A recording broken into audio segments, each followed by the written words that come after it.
Hi everybody and welcome to In the Kitchen. I'm Zach Runyon. I'm the kitchen cook instructor at Erskine Green Training Institute. Today I'm going to teach you how to make scrambled eggs. I love scrambled eggs, and the best thing about scrambled eggs is you can add whatever ingredients you want to them. However, I'm just going to show you how to make the eggs today. You can add your own ingredients if you would like, but I want to draw your attention here. I have my recipe pulled up on my computer so that I can follow along with it as I'm doing the scrambled eggs. Many of you may have printed this off as well, and you can use this at home to follow step-by-step directions on what you need to do in order to make these scrambled eggs good. So the first thing we're going to do is we're going to gather our ingredients. I need 2 eggs. I've got 12. I'm going to use 2 large white eggs. It doesn't matter what kind of eggs you use, they'll all scramble the same. Brown eggs are just fine too. But I've got my 2 eggs. I'm going to set them back here for now. I need 1 tablespoon of water, which I have right here. I've got more water than I need so that I can just dip my tablespoon into the water and it's already set for me. And I also need olive oil, salt, and pepper. And I have all my ingredients out on the counter ready to go. That's really important to remember, is to have all your ingredients ready so that you're not scrambling around the kitchen. The next thing we need to do is we need to collect all of our kitchen equipment. Now, of course, we need a stove. So Daniel let me borrow his stove for today, so I'm going to use his. I need a small mixing bowl, a rubber spatula, a frying pan. You can use a small one or a medium one. This is more of like a medium-sized one. I need my tablespoon measuring spoon, which I've already showed you. Tablespoon. Now, it may say TBS. TBS is another way to say tablespoon. If it says TSP, that is a teaspoon. You want to make sure you have a tablespoon. Tablespoon. Okay. Also, you need a whisk or a fork. I prefer to use a whisk. A fork works just fine. And then you need a plate to put your eggs on for when you're done.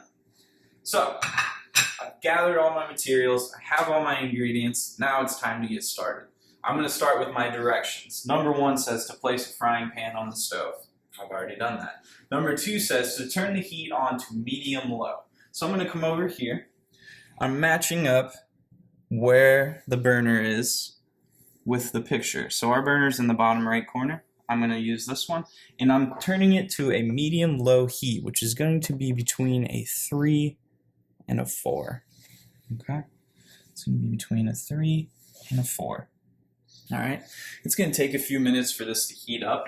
So while I'm doing that, I'm going to add my olive oil to the pan, and I'm also going to get my eggs prepared to put into the pan as well. So the first thing I want to do is I want to add 1 whole tablespoon of olive oil to the pan.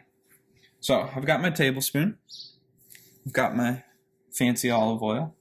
Be very, very careful when you pour this because it can come out fast. It just depends on what type of bottle you have. This bottle is really nice because it's got the spout on the end. It's going to allow it to pour out real slow. I've got my 1 tablespoon.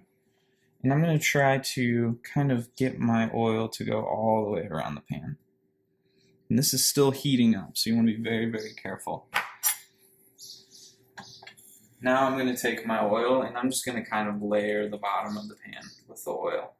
This is going to help the eggs to not stick on the pan as much, and it'll be easier for you to transfer over to your plate when you're done. So once I've covered the whole bottom of the pan, I'm going to let this sit and heat for a few minutes. I would say give it 2 or 3 minutes, but in the meantime we're going to crack our eggs and add our water to the mixing bowl.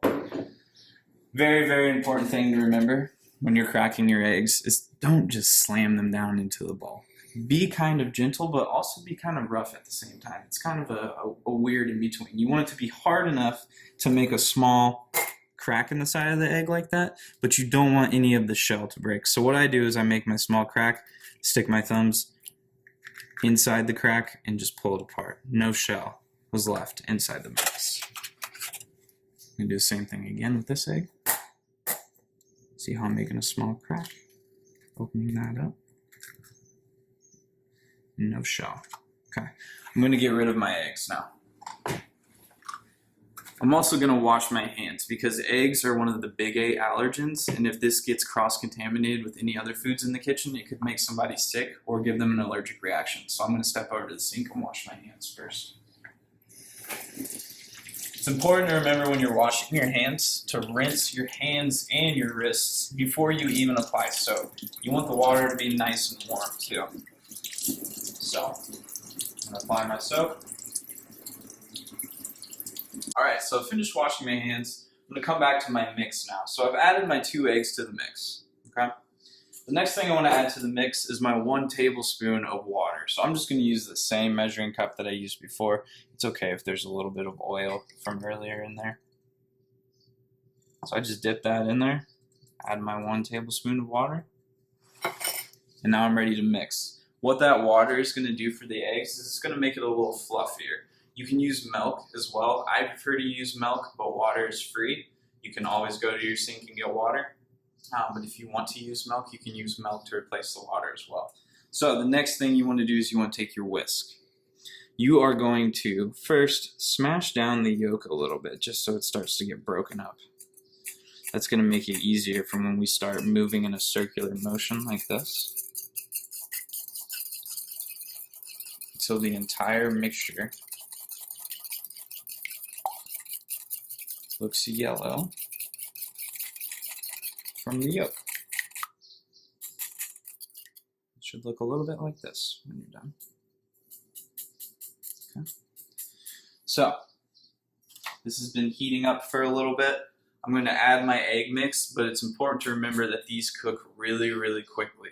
So once I add the eggs, I'm going to put a little bit of pepper and just a tiny, tiny little bit of salt on there. So I'm going to go ahead and take the lids off of these to have them prepared before I even put the egg in, just so I'm ready to go. Got my salt and pepper prepared. Now I'm going to, excuse me, now I'm going to add my egg mix.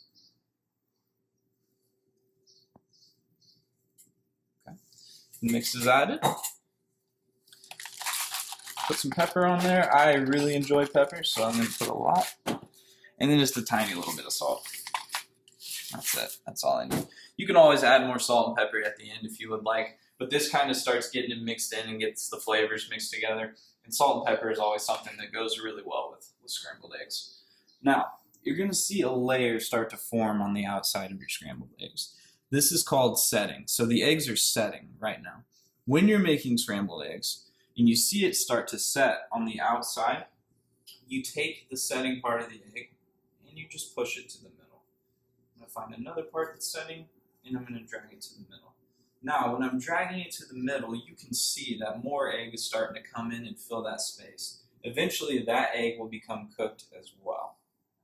So right now, I'm just mixing my eggs, keeping them away from the outside of the pan. And as you can see, they're starting to cooked a little bit.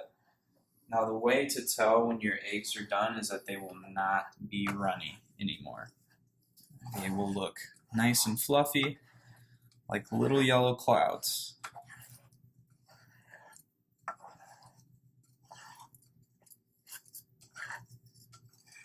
So this shouldn't take more than about 1.5 minutes to 2 minutes. I told you guys that these scrambled eggs are going to be really quick. Now, this would be the perfect time to add ingredients if you wanted to, because it'll start mixing in with the eggs. Cheese will melt at this temperature. I like mine with cheese and hot sauce. Sometimes jalapenos if I'm feeling a little extra spicy.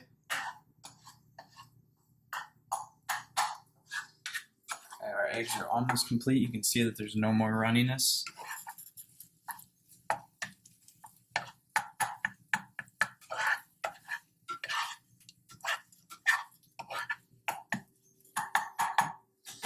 Now the last thing you want to do before moving your eggs over to the plate is always turn off your stove. That is very, very important. If you do not turn off your stove, it could cause a fire in your home. You don't want that to happen. It could also cause a gas leak.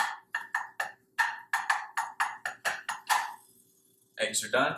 Last step, transfer them over to the plate.